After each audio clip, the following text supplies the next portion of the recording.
G'day guys, Sam here. I'm in the scrub right now. Yeah, I'm in a bunch of scrubland near Wellington. It is a beautiful day. Absolutely wicked. There's barely any wind. What wind there is, it's in my face. It's cloudless sky. I can see the South Island, the snow-capped peaks of the South Island in the distance. And today is just a beautiful day. So gotta make the most of it. We're out hunting. So yeah, I'm bloody excited. I was actually here yesterday on a bit of a scouting mish, and didn't have the rifle, and of course saw so many bloody animals. There's a mob of big pigs in here. There's at least 3 big pigs that are well over 100 pounds, I reckon. And I also saw a couple deer, all from one lookout, and they were all within shooting range. So that's absolutely wicked. So I'm back in the same spot. I didn't spook them. I watched them from a distance, and because I was planning on coming back here tomorrow with the gun, and yeah, anyway, so I'm back today. Hopefully the pigs come out again. Hopefully we at least see a pig, and if the pigs aren't around, then I'll get into a position to hopefully see those deer that might be doing the exact same thing they were doing yesterday. They were over the ridge, and as it got to about 4 p.m, the last hour or so of light, they popped up over the ridge and then grazed their way along a face. So if I can set myself up, I might be able to take one out from there, assuming they do the same as they did yesterday. I don't know, that's the plan at least. We'll have to see what happens, but yeah, I've got a different gun, a different rifle than usual. This is a 223, so not very big. So if I do see a big pig, I'm going to head shoot it. If I can head shoot it a couple times, I'll do that. Yeah, this isn't my gun, this is Lyle's gun. I've stolen a lot of Lyle's stuff actually. Lyle's backpack, Lyle's binos. So yeah, I'm all kitted out with stuff that isn't actually mine. But anyway, I digress. It's going to be a bloody good afternoon, and fingers crossed we get lucky. Alrighty, let's go.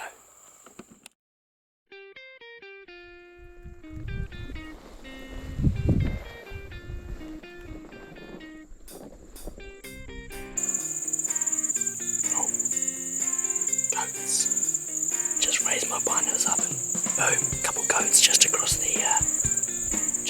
way there. They look like a couple good eaters actually, but looking at the terrain, there's going to be a pain in the ass to recover. So yeah, those ones are safe from me, and the wind's pretty bad as well, so that's alright. It's good to see some animals already, which is nice.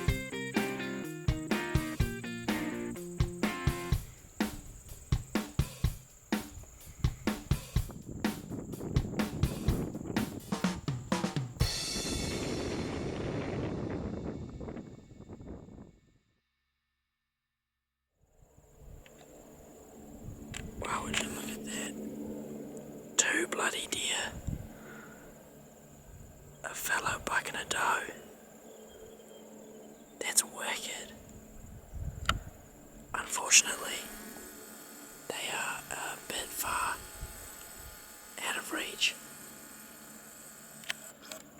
And there's no way in hell I'd be able to get to them. But even if I could, that's not the property that I'm allowed on. I'm just on the farthest. I think this ridge is the edge of it, so I can't really go that way anyway. But still wicked to see some deer. It means they're out.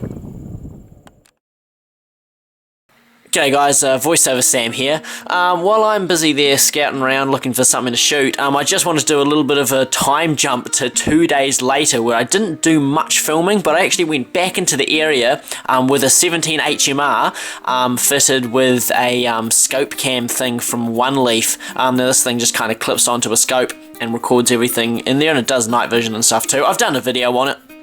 But anyway, I went back there just looking around chasing goats, and actually bumped into these guys instead. Now check out the mum. She's got a crazy neck on her. I think it's some sort of genetic deformity. If you know what the name of it is, or if you've seen it in the bush before, let me know in the comments, because it's pretty crazy looking. That's what she normally looks like there, and she had a little yearling with her too. So I was making a decision. I only wanted to shoot one deer, and I was tossing up between shooting the mature hind or shooting the young one, but with the time of year it was and stuff like that, I wasn't sure if the young one was still reliant on the mum, and I only had a 17 HMR, so I decided to take out the little one. So I snuck around a bit, did a bit of ginger ninja stuff, and then eventually ended up in a great spot, 64 yards away, and managed to take the headshot with a 17 HMR. So I was absolutely stoked with that, and yeah, went up to it. It was a beautiful, young, awesome eating animal, super clean headshot as you saw. I was prone, I was stable, I waited for the wind to die down, and I was 100% confident in myself for taking that headshot. I usually don't do headshots, but in this instance I decided I was confident enough to take it, and it worked out for the best. But yeah, so that was a beautiful eating animal, and I basically whipped the guts out and carried the whole thing out. Since I'd gone to the effort of head shooting it, I might as well carry the whole animal out to utilize all the meat. Anyway, back to the present day, where I'm chasing after animals. I ended up giving up on deer and pigs, never saw a pig that day, and just ended up finding a goat and deciding to take it out with the 223.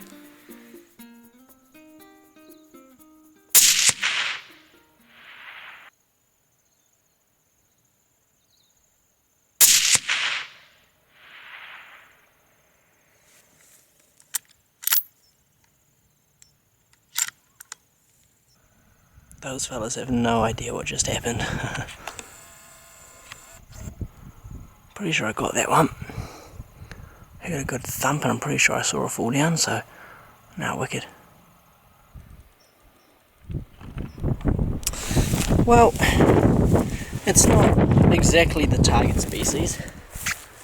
Oh, there's the rest of the herd just there. Not going to shoot them though, don't need to. Yeah, not exactly the target species, but still a nice good kill. Whoa, check out that. It's missing a horn. That's kind of cool. That's not fresh or anything. I didn't blow the horn off, even though I did. Don't know where the entry wound is, but probably bang right there. There's entry wound. Boom. Back of the head. Took out the jugular vein or something. I don't know what I took out actually, but she dropped on the spot. So good, young nanny, perfect eater. I actually it was a bit of a, I don't know, just so I could kill something, to be honest. I will still take it out and we'll eat it, but I mucked up on a couple deer. On the way over here, I really ballsed it up. There was a fallow across the valley, and I took the time. I managed to get it on film, and it was just on real steep stuff, and it could hear me slipping and sliding because these boots I've got, and the grass is real wet, so that bloody noise kept happening, and it was looking at me, and it was only about 100 yards away, 130, and so easily within shooting distance. But yeah, I kind of ducked down and then jumped up again to get a shooting position, and it was gone and just disappeared. So into the scrub, I guess. If I had a thermal, I might have been able to find it again, but nope. So anyway, and then I shot this, and then I decided just to poke my head up around the corner just in case, and then there was a freaking deer. There was a mature fallow doe, the same one that I saw yesterday actually, on the same ridge. I was hoping they were going to come out on this side, but they didn't. Well, they did, but just way over here. And I didn't want to I could have shot her, I reckon, but she has a yearling with her, so if given the choice I would have shot the yearling. But it was cool getting a bit close to her. I almost got the camera out, but I didn't want to faff around getting the camera in case the yearling popped out and I could have shot it. So I'm pretty sure I got it on the GoPro. So yeah, anyway, I'll get to work on this girl, and yeah, start heading back. I might even bump into something. I've still got, I don't know, 45 minutes, an hour light left, so I might even see something else. I don't know. We'll see what happens. Sweet. Alrighty, well, thankfully that didn't take too long. All the meat's boned out in the bag, so yeah, no, just gonna start heading on back up the hill to the car, I guess. Maybe we'll see something, maybe we won't. Either way, it's still pretty awesome to still get out here and shoot something. This is going to be my last hunt for a long time, I'm afraid. Most of you probably won't know, but I'm moving over to Canada for a couple of years for a bit of an OE in a couple of weeks. Or yeah, by the time you see this, it's probably only about a week away now. So yeah, that's bloody exciting. I've wrapped up with uni, so it's time for a bit of an overseas experience. So I'm heading over to Canada. You might get a couple videos when I'm over there, over in the North America. I'm heading to Yellowstone, so you might get a bit of a vlog type thing of me visiting Yellowstone. And who knows, maybe I'll make friends with some hunter and get to go on a hunt over up north. But anyway, I don't know, who knows what'll happen. But yeah, this is going to be my last New Zealand hunt for a good while, I imagine. So yeah, it's a good way to wrap it up. Seen a lot of deer, shot a goat, and that's pretty good. Couldn't really ask for anything more. Well, you could, but I'm not going to. Anyway, I'll see you up the hill.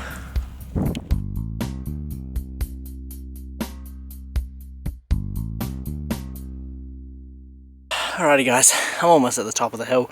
Haven't seen anything, not surprising, since I just walked through here a few hours ago and I was kind of crashing and the wind was bad. So anyway, yeah, I'm almost at the top of the hill, so yeah, I'm gonna wrap the video up here. So thank you guys so much for watching, and not just this video. Thank you for everyone who's watched any of my videos. If you're watching this one, if you've been subscribed for ages, or you've only just recently subscribed and you're having a look at this video, then yeah, thanks so much. It's not the end of NZ Chronicles. I'm gonna move back to New Zealand at some point, so you might see me in a year or two. But yeah, from now on the hunting content is definitely going to slow down, unfortunately. But don't unsubscribe, because I will be back, because I love making these videos. It's so fun and easy for me. So yeah, anyway, I just want to say thank you so much for watching. I hope you enjoyed. Don't forget to follow NZ Chronicles on Instagram if you want to. And yeah, I will see you in the next video, whenever that may be. See you later.